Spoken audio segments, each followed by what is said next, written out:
या देवी सद्भूतेषु शक्ति रूपेण संस्था नमस्तस्यै नमस्तस्यै नमस्तस्यै नमो नमः।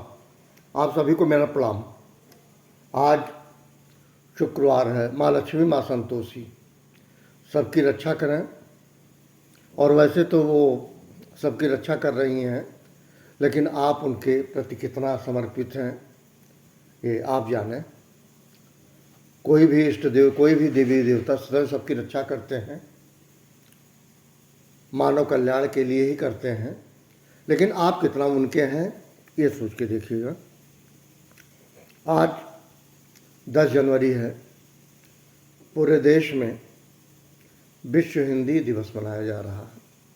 विश्व हिंदी दिवस मनाया जाता है पूरे वर्ल्ड में। हिंदी का जो जनक है वो भारत है, हिंदुस्तान है, हमारा देश है। और आधुनिक जन्मदाता हैं भारतेंदु हरिश्चंद्र जी हिंदी के। मैं उनको नमन करता हूँ। और जो एकता और संस्कृत की बात होती है, अगर पूरे हम विश्व में क्यों जाएं, अगर हम अपने ही देश में जाएं, तो सबसे ज़्यादा बोले जाने वाली भाषा हिंदी है। चाहे वो गुजरात हो, राजस्थान हो, बिहार हो, उत्तर प्रदेश तो है ही है, दिल्ली है, पंजाब है, पूरे भारत में सबसे ज़्यादा अगर बोले जाने वाली भाषा है वो हिंदी है।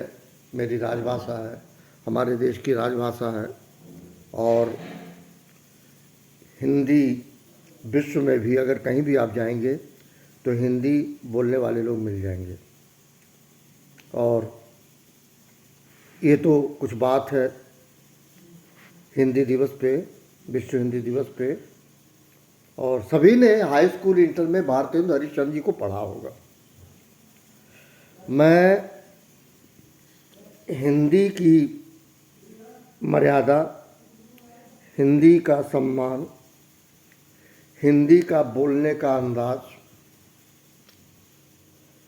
आप लोगों को लगता होगा जो लोग अंग्रेजी नहीं जानते हैं और कहते होंगे कि हिंदी, हकीकत यह है हिंदी अंग्रेजी से टफ है, काफ़ी कठिन है, हर किसी के बस का है भी नहीं हिंदी बोल पाए।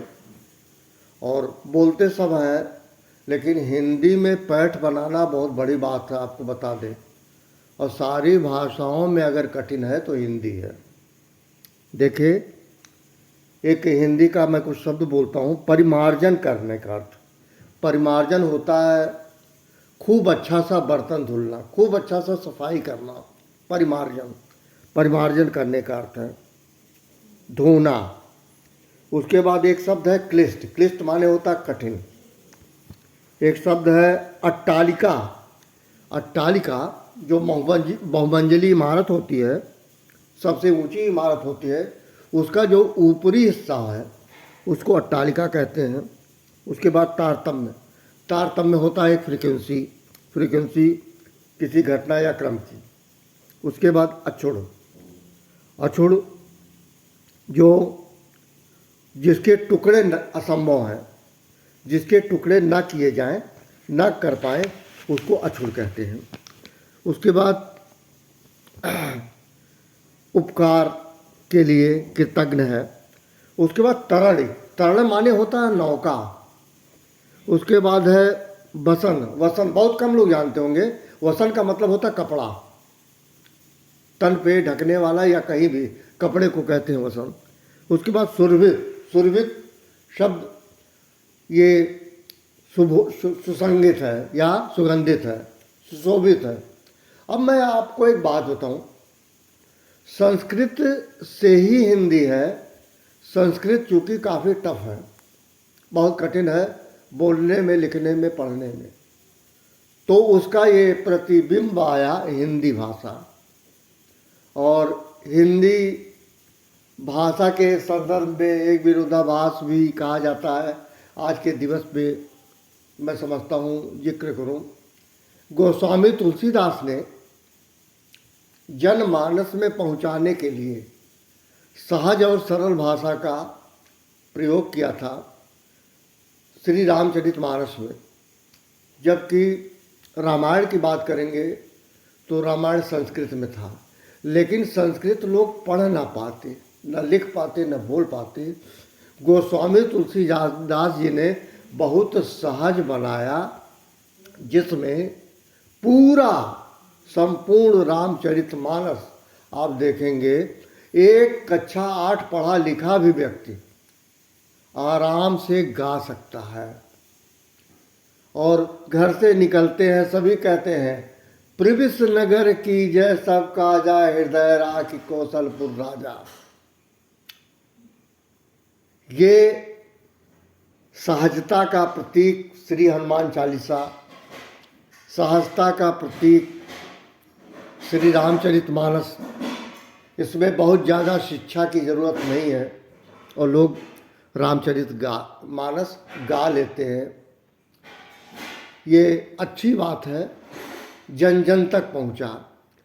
आज विश्व हिंदी दिवस के उपलक्ष्य में जिन्होंने भी हिंदी में योगदान किया है, मैं उनको नमन करता हूं। और एक दो नाम लूँगा, जैसे कुमार विश्वास जी, शैलेश लोढ़ा जी,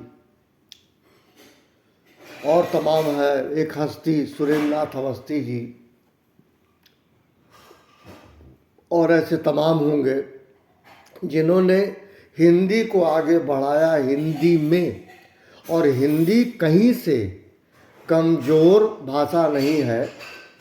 अगर आपसे कहूँ तो आपने सुना होगा, अनजान गीतकार थे, वो हिंदी में ही गाना लिखते थे और हिंदी का वर्चस्व रहा सदैव। स्पेशली हमारे देश में हिंदी का बहुत महत्व है। ये कम बड़ी बात नहीं है कि पूरे विश्व में आप दुनिया के किसी भी कोने में चले जाएं, आपको हिंदी भाषी बोलने वाले लोग मिल जाएंगे। इन्हीं शब्दों के साथ आप सभी को मेरा नमन। Thank you very much.